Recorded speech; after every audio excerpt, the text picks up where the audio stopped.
Hi everyone, welcome back to my channel. ನನ್ನ ಹೆಸರು ಸ್ನೇಹ ಆಚಾರ್ಯ. ಏನು ಗೊತ್ತಾ, ನಂಗೆ ತುಂಬ ಜನ ಕೇಳಿದ ಕ್ವಶನ್ ಏನಂತ ಹೇಳಿದರೆ, ನೀವು ಆರ್ಟ್ ಎಲ್ಲಿ ಕಲ್ತಿದ್ದು, ಇಷ್ಟು ಚೆನ್ನಾಗಿ ಮಾಡ್ತೀರಲ್ಲ, ಎಲ್ಲಿ ಕ್ಲಾಸಿಗೆ ಹೋಗಿದ್ದು ಅಂತ ಕೇಳಿದ್ದೀರಾ.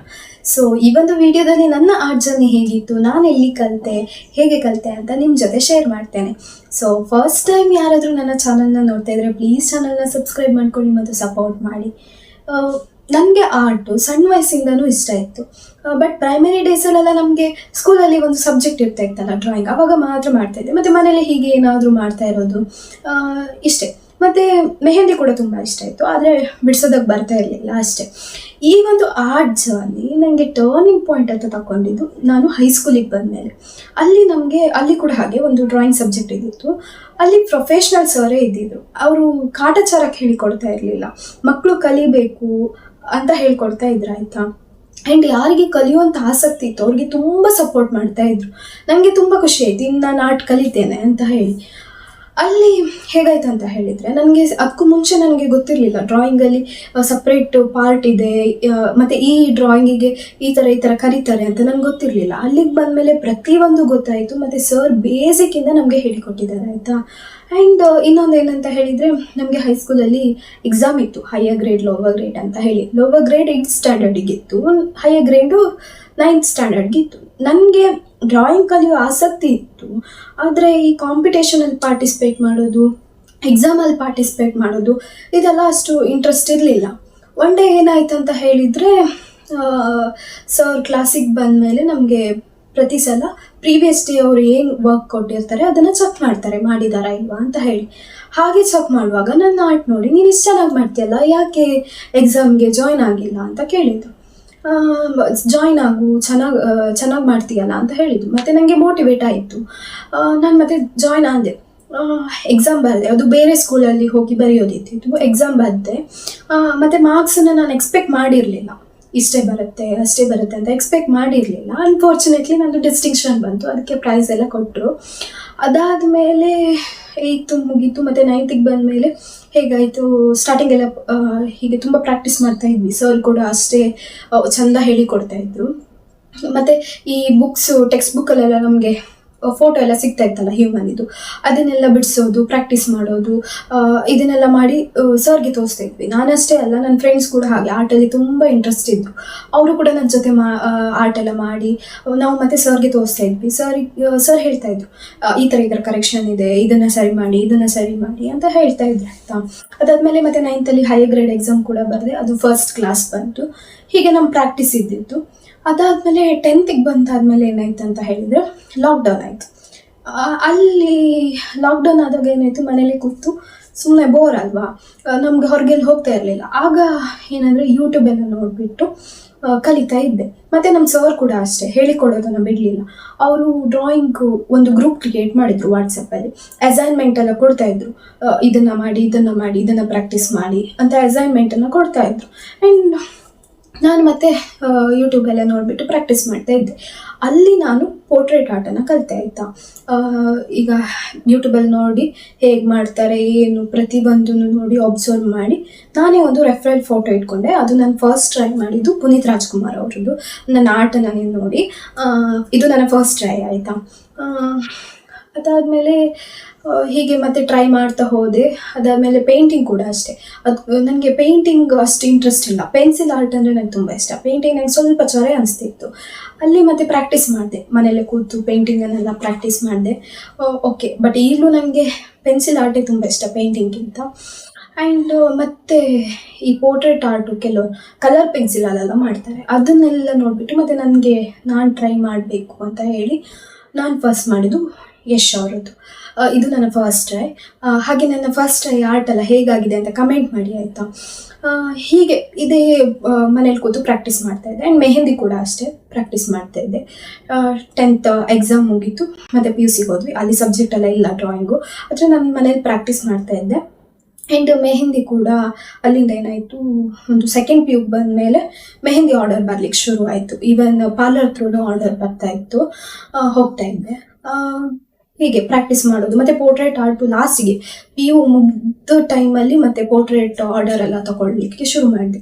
ಇದೆಲ್ಲ ಸೈಡ್ ಇನ್ಕಮ್ ಆಗಿತ್ತು, ಹೀಗೆ ಕಂಟಿನ್ಯೂ ಆಯಿತು. ಮತ್ತು PU ಮುಗ್ದಾದ್ಮೇಲೆ ಇನ್ಸ್ಟಾಗ್ರಾಮು ಓಪನ್ ಮಾಡಿದ್ದು, ಅಂದರೆ ಡಿಗ್ರಿ ಜರ್ನಿ ಜೊತೆಗೆ ಇದು ಇನ್ಸ್ಟಾಗ್ರಾಮು ಶುರು ಆಯಿತು. ಅಲ್ಲಿ ನಾನು ಮತ್ತೆ ಮಾಡಿ ಎಲ್ಲ ಪೋಸ್ಟ್ ಮಾಡ್ತಾ ಇದ್ದೆ, ಮತ್ತು ಪೋರ್ಟ್ರೇಟ್ ಆರ್ಡರು, ಮೆಹಂದಿ ಆರ್ಡರ್ ಎಲ್ಲದೂ ಬರ್ತಾ ಇತ್ತು. ಆ್ಯಂಡ್ ಡಿಗ್ರಿಯಲ್ಲಿ ಏನಾಯ್ತು ಅಂತ ಹೇಳಿದರೆ, ಅಲ್ಲಿ ಕೂಡ ನಮಗೆ ಸಬ್ಜೆಕ್ಟ್ ಇತ್ತು. ಸಬ್ಜೆಕ್ಟ್ ಮೀನ್ಸ್ ನಾನು NEP ಬ್ಯಾಚ್, ಸೊ ದ್ಯಾಟ್ ನಮಗೆ ಎಕ್ಸ್ಟ್ರಾ ಕರಿಕ್ಯುಲರ್ ಆ್ಯಕ್ಟಿವಿಟಿ ಇರ್ತಾ ಇತ್ತು. ಅದು ಯಾವುದಂತ ನಾವೇ ಸೆಲೆಕ್ಟ್ ಮಾಡೋದು. ಹಾಗಾಗಿ ನಾನೇನು ಮಾಡಿದೆ, ನನಗೆ ಆರ್ಟ್ ಗೊತ್ತಲ್ಲ, ಸೊ ಆರ್ಟನ್ನು ನಾನು ಸೆಲೆಕ್ಟ್ ಮಾಡಿಕೊಂಡೆ. ಅಲ್ಲಿ ಏನಂದರೆ ನಮಗೆ ಸರು ಕಾಲೇಜಿಂದ ಅಲ್ಲ, ಹೊರಗಡೆಯಿಂದ ಬಂದು ಟೀಚ್ ಮಾಡ್ತಾಯಿದ್ರು. ಅವರು ಕೂಡ ತುಂಬ ಪ್ರೊಫೆಷ್ನಲ್ ಆಯಿತು. ಅವರು ನಮಗೆ ಪ್ರತಿಯೊಂದನ್ನು ಹೇಳಿಕೊಟ್ಟಿದ್ದಾರೆ. ಈವನ್ ಒಂದು ಲೈನಿಂದ ಪ್ರತಿಯೊಂದನ್ನು ಹೇಳಿಕೊಟ್ಟಿದ್ದಾರೆ.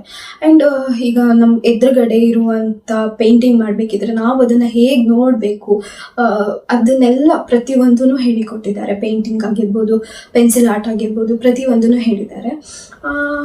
ಹಾಗೆ ಮತ್ತು ನಾನು ಮಾಡೋದು, ಆರ್ಡರ್ ತೊಗೊಳ್ಳೋದು, ಇದು ಹೀಗೆ ಇದ್ದಿದ್ದೆ.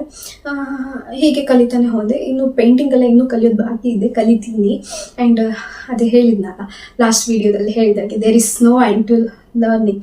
ಕಲಿಯೋದಕ್ಕೆ ಎಂಡಿಲ್ಲ. ಅದು ಯಾವುದೇ ವಿಷಯ ಆಗಿದ್ರು ನಾವು ಕಲಿತಷ್ಟು ಕಲಿಯೋದಕ್ಕೆ ಇದ್ದೇ ಇರುತ್ತೆ ಏನಾದರೂ. ಹೀಗೆ ಹೋಯಿತು. ಮತ್ತು ಈಗಲೂ ಅಷ್ಟೇ, ನಾನು ಆರ್ಟೆಲ್ಲ ಎಷ್ಟು ಈ ಸ್ಟಾರ್ಟಿಂಗಿಂದ ಏನೇನು ನಾನು ಮಾಡಿದ್ದೀನಿ ಅದಷ್ಟು ಕೂಡ ನನ್ನ ಹತ್ರ ಹಾಗೆ ಇದೆ, ಇವತ್ತಿಗೂ ಹಾಗೆ ಇದೆ. ಅದು ನೋಡಿದಾಗ ನನ್ನ ಜರ್ನಿ ಹೇಗಿದೆ ಅಂತ ಗೊತ್ತಾಗುತ್ತೆ. ಸ್ಟಾರ್ಟಿಂಗಲ್ಲಿ ಹೇಗಿತ್ತು, ಸ್ಟಾರ್ಟಿಂಗ್ ಇದು ನೋಡಿದ್ರೆ ಇದು ನಾನೇ ಮಾಡಿದ್ದ ಅನಿಸುತ್ತೆ ಕೆಲವುದೆಲ್ಲ ನೋಡಿದಾಗ. ಆ್ಯಂಡ್ ತುಂಬ ಖುಷಿ ಆಗುತ್ತೆ. ಆ್ಯಂಡ್ ಮಾಡುವಾಗ ಈ ಕಲಿಯುವಂಥ ಜರ್ನಿಯಲ್ಲಿ ನಾನು ತುಂಬ ಪ್ರಾಕ್ಟೀಸ್ ಮಾಡ್ತಾಯಿದ್ದೆ. ನಾನು ಮನೆಯಲ್ಲೆಲ್ಲ ಹೇಳೋದು, ಇಷ್ಟು ಆರ್ಟ್ ಮಾಡ್ತೀಯಲ್ಲ, ಇಷ್ಟು ಮಾಡ್ತೀಯಲ್ಲ, ಮಾಡಿ ಇಡ್ತೀಯಲ್ಲ, ಇದರಿಂದ ಏನು ಪ್ರಯೋಜನ ಕೇಳ್ತಾರೆ. ಬಟ್ ಅವ್ರಿಗೆ ನಾನು ಹೇಗೆ ಹೇಳಿ ಅದರಿಂದ ಎಷ್ಟು ಖುಷಿ ಸಿಗುತ್ತೆ, ಎಷ್ಟು ಪೀಸ್ ಸಿಗುತ್ತೆ ಅಂತ ಅವ್ರಿಗೆ ನಾನು ಅದನ್ನು ಹೇಗೆ ಎಕ್ಸ್ಪ್ಲೈನ್ ಮಾಡೋದಲ್ವಾ. ಆ್ಯಂಡ್ ಇವಾಗ ಯಾರಾದರೂ ಬಿಗಿನರ್ಸ್ ಇರ್ತಿರಲ್ಲ ಕಲಿಯೋರು, ಅವರೆಲ್ಲ ಮತ್ತೆ ಈ ಕಾಸ್ಟ್ಲಿ ಐಟಮ್ಸನ್ನೆಲ್ಲ ಬೈ ಮಾಡ್ಲಿಕ್ಕೆ ಹೋಗ್ಬೇಡಿ. ಅದೆಲ್ಲ ತುಂಬ ವೇಸ್ಟ್ ಆಯಿತಾ, ಸುಮ್ಮನೆ ಮನಿ ವೇಸ್ಟ್ ಅದೆಲ್ಲ. ಈವನ್ ಈಗಲೂ ನನ್ನ ಹತ್ರ ಕಾಸ್ಟ್ಲಿ ಒಂದು ಮೆಟೀರಿಯಲ್ಸ್ ಏನೂ ಇಲ್ಲ, ಇರೋದ್ರಲ್ಲೇ ಪ್ರಾಕ್ಟೀಸ್ ಮಾಡಿ. ನೀವು ಸ್ಟಾರ್ಟಿಂಗಲ್ಲಿ ಏನು ಪೆನ್ಸಿಲ್ಸ್ ಎಲ್ಲ ಬೈ ಮಾಡಿ ಸಾಕು, ನಾರ್ಮಲ್ ಪೆನ್ಸಿಲ್ಸ್ ಅಲ್ಲ, ಅದರಲ್ಲೇ ಪ್ರಾಕ್ಟೀಸ್ ಮಾಡಿ. ಇದು ನನ್ನ ಆರ್ಟ್ ಜರ್ನಿ ಆಯಿತಾ. ಇದು ಬಿಟ್ಟು ನಾನು ಎಕ್ಸ್ಟ್ರಾ ಕ್ಲಾಸಿಗೆ ಅಂತ ಏನು ಹೋಗಿಲ್ಲ. ಹೈಸ್ಕೂಲಲ್ಲಿ, ಡಿಗ್ರಿಯಲ್ಲಿ ಸರ್ ಎಲ್ಲ ಏನು ಹೇಳಿಕೊಟ್ಟಿದ್ದಾರೆ ಅಷ್ಟೇ. ಅದು ಬಿಟ್ಟು ಮತ್ತೆ ಯೂಟ್ಯೂಬಲ್ಲೇ ನೋಡಿಬಿಟ್ಟು ಟ್ರೈ ಮಾಡೋದು. ಮತ್ತು ಒಂದು ಫೋಟೋ ಇಟ್ಕೊಂಡು ನಾನೇ ಸ್ಕೆಚ್ ಮಾಡ್ತಾ ಇರೋದು ಜಾಸ್ತಿ. ಯಾವುದಾದ್ರೂ ಒಂದು ಫೋಟೋ ನೋಡಿದರೆ ಅದನ್ನ ಇಟ್ಕೊಂಡು ಸ್ಕೆಚ್ ಮಾಡ್ತಾ ಇರ್ತೀನಿ ಯಾವಾಗಲೂ. ಹೀಗೆ ನಾನು ಆರ್ಟ್ ಕಲ್ತಿದ್ದು ಹೀಗೆ. ಈಗಲೂ ಪೋರ್ಟ್ರೇಟ್ ಆರ್ಡರ್ ಬರುತ್ತೆ, ಮೆಹಂದಿ ಆರ್ಡರ್ ಬರುತ್ತೆ, ತುಂಬ ಖುಷಿ ಆಗುತ್ತೆ. ಅದರಿಂದ ನಾನು ಮಾಡ್ತೀನಲ್ಲ ಅಂತ ತುಂಬ ಖುಷಿ ಆಗುತ್ತೆ. ಆ್ಯಂಡ್ ಇನ್ನೊಂದೇನೆಂದರೆ, ಮೆಹಂದಿ ನಾನು ಕ್ಲಾಸಿಗೆ ಹೋಗಿಲ್ಲ, ನಾನೇ ಕಲ್ತಿದ್ದು. ಅಂದರೆ ವೀಡಿಯೋಸ್ ಎಲ್ಲ ನೋಡಿಬಿಟ್ಟು ನಾನೇ ಕಲ್ತಿದ್ದೆ ಆಯಿತಾ. ಮತ್ತು ಏನಂದರೆ, ನಮಗೆ ಮೆಹಂದಿ ಆರ್ಡರ್ ಬರುತ್ತಲ್ಲ, ಮೆಹಂದಿ ಆರ್ಡರ್ ಹೇಗಂದರೆ, ನಾವು ಸ್ಟಾರ್ಟಿಂಗಲ್ಲಿ ಅವ್ರು ಕೇಳ್ತಾರೆ ನಮಗೆ ಎಷ್ಟು ನಿಮ್ಮದು ಪ್ರೈಸ್ ಎಷ್ಟು, ಹಾಗಲ್ಲ ನಾವು ಒಂದು ಹೇಳ್ತೇವೆ, ಅವ್ರು ಓಕೆನು ಕೂಡ ಹೇಳ್ತಾರೆ, ಓಕೆ ಬನ್ನಿ ಅಂತ ಹೇಳ್ತಾರೆ. ಅದಾದಮೇಲೆ ಏನಾಗುತ್ತೆ ಅಂದರೆ, ಕೆಲವರು ಅರ್ಥ ಮಾಡ್ಕೊಳ್ತಾರೆ. ಅದ್ರ ಹಿಂದೆ ನಾವು ಇಡಬೇಕಿದ್ರೆ ಒಂದು ಕೈ ನೋವು ಮಾಡಿಕೊಂಡು, ಬೆನ್ನು ನೋವು ಮಾಡಿಕೊಂಡು ಎಷ್ಟು ಕಷ್ಟಪಟ್ಟು ಬಿಡಿಸಿರ್ತೀವಿ ಅಂತ ಕೆಲವರು ಅರ್ಥ ಮಾಡ್ಕೊಳ್ತಾರೆ. ಕೆಲವರು ಏನಿದೆ ಇದರಲ್ಲಿ, ಏನಿದೆ ಅಷ್ಟು ಕೊಟ್ಟು ಫಸ್ಟಿಗೆ ಓಕೆ ಹೇಳ್ತಾರೆ, ಆಮೇಲೆ ಮತ್ತೆ ನಮಗೆ ಸರಿಯಾಗಿ ಅಮೌಂಟೇ ಕೊಡಲ್ಲ.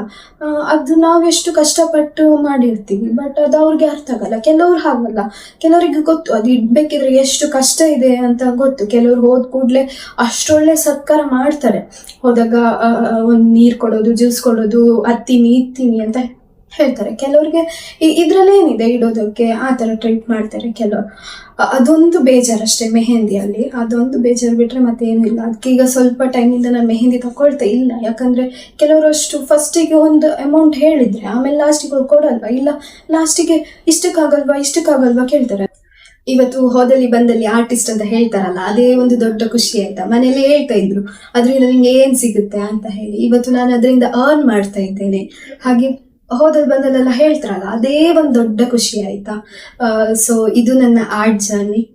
ಈ ಒಂದು ವಿಡಿಯೋ ನಿಮಗೆ ಇಷ್ಟ ಆಗಿದ್ರೆ ಲೈಕ್ ಮಾಡಿ, ಶೇರ್ ಮಾಡಿ ಮತ್ತು ಸಬ್ಸ್ಕ್ರೈಬ್ ಮಾಡಿ. ಇನ್ನೂ ಯಾರು ಸಬ್ಸ್ಕ್ರೈಬ್ ಮಾಡಿಲ್ಲ ಅಂತ ಹೇಳಿದರೆ. ಸೊ ನನ್ನ ಆರ್ಟ್ ಎಲ್ಲ ಹೇಗಾಗಿದೆ ಅಂತ ಕಮೆಂಟ್ ಮಾಡಿ ಆಯಿತಾ. Thank you for the watching till the end. See you in the next video.